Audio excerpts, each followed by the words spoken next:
AI is a hot button topic in 2025, and it's something that, as somebody who's made a living in technology for my whole life, essentially, it's really a topic that I'm interested in. I've been doing a ton of reading on different books from different perspectives on AI, and I actually want to coalesce kind of all those into a video of some of my favorite books for you guys.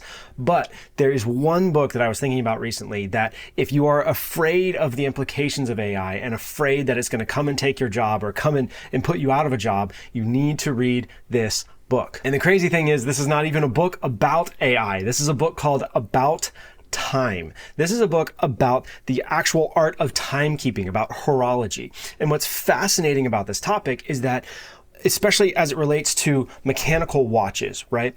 Timekeeping, as far as wristwatches goes, is a technology that has essentially reached its peak but then continued on since there. And it's one of the few technologies that we have that is not necessarily getting any better. One of the difficulties with trying to understand technology is that it's moving so fast that the minute you understand one thing, something new comes along and you're like, oh my gosh, I've got this whole other thing that's going on, right? And this goes back to a thing called Moore's Law, which is essentially this idea that every 2 years, the capacity of technology and its processing power will double. And that's a thing that's held true for a long amount of time now. Eventually we'll hit a point where that can't sustain itself anymore, but so far we're smack dab in the midst of that, where basically every 2 years processing power is doubling, and it is unbelievably difficult to try to stay on top of all this stuff. And this is what makes watches as a technology so fascinating to me, because they're a thing that has risen past its peak and past its prime, and now they're this kind of almost singular example that we have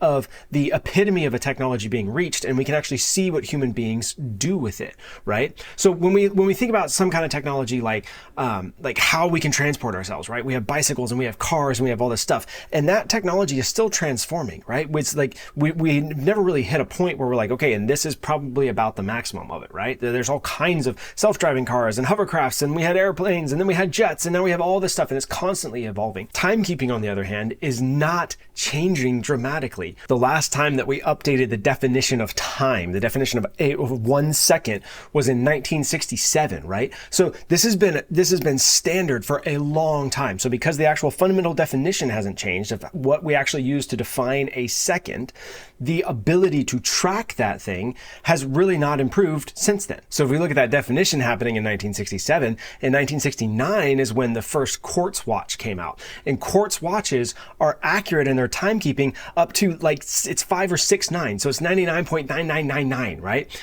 This is the equivalent of being accurate within a couple of seconds every year throughout the course of a whole entire year.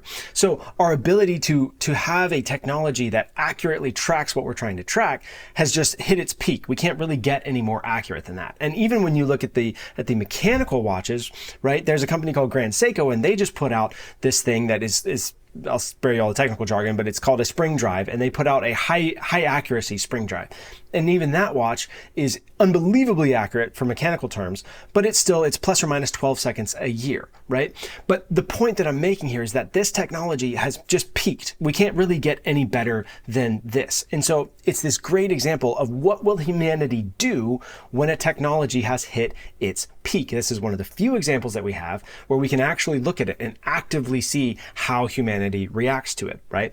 And the thing about this is that for the majority of people, the majority of the time, human nature is that we will always choose the technology that makes things cheaper, easier, and faster. So the majority of people, the majority of the time, choose a quartz watch or a smartwatch or something to that effect that makes keeping time and keeping accurate time cheaper, easier, and faster, right? You can go to Walmart and you can buy a $10 watch that is infinitely more accurate than the most expensive Rolex you can buy. So the majority of the people are choosing that. What that means is that the number of people who make a living from making mechanical watches has shrunk dramatically. But what we would expect is that it goes away completely, right? That nobody is making a living making watches anymore because this new technology came and it stole all of the jobs, right? And what we find in practice in this one area, which is one of the only areas in the world, again, where we can actually look at this. We're not theorizing here. We're actually looking at what is really happening and how people really act, okay? And what we see when we do that is that there is a small subset of people, but it's not an insignificant minority, right? So it's a minority, but it's not an insignificant minority of people who choose to delve into mechanical watches and automatic watches and watches that defy the majority view of if it's cheaper, easier, and faster, it's better. And what that means for watchmakers, what's so fascinating about this is that when the quartz watches came out, they almost completely demolished the mechanical watch market, right? Everybody's like, oh my gosh, quartz watches, amazing. Okay. What has happened in the years since then, and once the initial fad passed and we realized, oh yes, these watches can do the what better than any mechanical watch ever can even hope to dream of, right? They can track time accurately. They can do the what better than anything else ever. But humans don't just care about what. Humans care about why and how. What you do is always built on a foundation of why and how you do it. So there becomes this not insignificant minority of people who are like, man, I don't want to buy a stupid watch from Walmart. I want to buy a watch that somebody handmade. I want to buy a watch that somebody put some love and some craftsmanship into it. I want to buy a watch that is like a piece of art that I can wear on my wrist. I want to buy a watch that is made from precious metals. I want to buy a watch that this, that, and the other, right? They're all reasons that line up with the why and the how that the thing was made, not just the what of the function that it performs. So when you're thinking about AI, what I want you to think about is that AI is going to come for your job, right? It's just going to. There is no technology so far that we have not eventually been able to replicate what a human being can do, the what of what a human being can do, right? And so even if we suck at it and it's not great right now, self-driving cars or whatever, like humans are persistent little boogers and we are very innovative and we are very smart and we can figure out how to do what we want to do. So eventually the odds are that technology will be able to do the what of your job. But technology can never, ever, ever replace the why and the how of your job. Because even if we were ever able to go and create AGI, which is artificial general intelligence, which for layman's terms, let's just say it's like we can replicate human thinking in a machine, right? We really can't even do that because human thinking is completely tied to our physiology and it is tied to the fact that we are, from a Christian perspective, we are embodied souls. So even if you set the soul side apart of it and you just say, oh, we're just intelligence, right? We're still intelligence wrapped inside a physiological body and we have physiological factors that go into how we think and why we think and why we do what we do and how we do what we do that are just inexplicably tied into the what. And so a machine will never, ever, ever be able to replicate that how and that why behind the what. And so what I want you to do is read this book, read about time and have a realistic view of knowing that technology is going to take over. Like quartz watches will always be infinitely more accurate than any kind of mechanical watch can ever hope to be, right? The technology will win. And when technology does win, the majority of people will move to